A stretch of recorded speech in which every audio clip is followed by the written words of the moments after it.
దేవుని నామానికి మహిమ కలుగును గాక. అందరూ బాగున్నారా? ఈరోజు అందించబడుతున్న దేవుని వాక్యపు సందేశం ఏంటంటే, మనం ఆశీర్వాదానికి వారసులు అవుటకు మనం పిలువబడ్డాం. బైబిల్ గ్రంథంలో నుంచి పేతురు రాసిన మొదటి పత్రిక 3:9 మనం చూసినట్లయితే, ఆశీర్వాదమునకు వారసులు అవుటకు మీరు పిలువబడితిరి గనుక కీడుకు ప్రతి కీడైనను దూషణకు ప్రతి దూషణైనను చేయక దీవించుడి.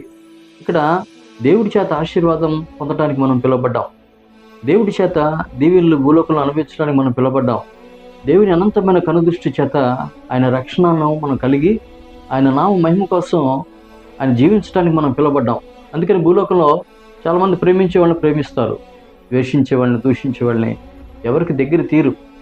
ఎవరు కూడా వాళ్ళకి అనుకూలంగా ఉన్న వాళ్ళతోనే స్నేహం చేస్తారు తప్ప వ్యతిరేకంగా ఉన్న వాళ్ళతో స్నేహం చేయరు. మనకి దేవుని వాక్యం సెలవిస్తుందంటే, కీడుకు ప్రతి కీడైనను, ఏమన్నా కీడు మనం చేశారనుకో ఎట్లయినా కడుపులో పెట్టుకొని వారికి ప్రతి కీడు మనం చేయకూడదు.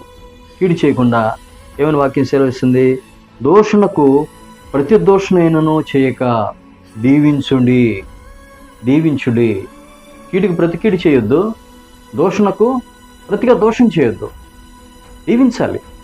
ఎదుటి వ్యక్తిని దీవించే మనసుని మనం ఆయుధంగా ధరించాలి.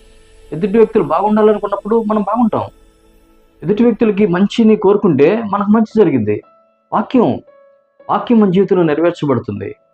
ఆయన వాక్యం మనలో జీవాన్ని ఇస్తుంది, సమాధానం ఇస్తుంది, సంతోషాన్ని ఇస్తుంది, మనసుకు ఉల్లాసం ఇస్తుంది.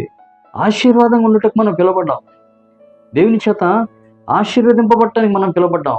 రోమీయులకు రాసిన పత్రిక 8:17 కూడా దేవుని కుమారుల ప్రత్యక్షత కొరకు సృష్టి మిగుల ఆశతో తేరిచూస్తూ అపేక్షిస్తుంది. దేవుని ప్రజలైన కుమారులు దేవుడి ప్రత్యక్షతలోనికి ఎలాగ మార్పు చెందుతున్నామో, అందుకని కీడుకు ప్రతికీడు ఈ లోకస్తులు చేస్తారు, దోషణకు ప్రతి దోషణ లోకస్తులు చేస్తారు. మనం అలా ఉండక దీవించేటువంటి మనస్సుని మనం కలిగి ఉన్నప్పుడు ఫిలిప్పీయులకు రాసిన పత్రిక 2:5 ఆధారంగా క్రీస్తు యేసు కలిగిన ఆ మనసు మనం కలిగి ఉంటాం. ప్రార్థన చేసుకుందాం. ప్రభువానికి స్తోత్రాల వందనాలు.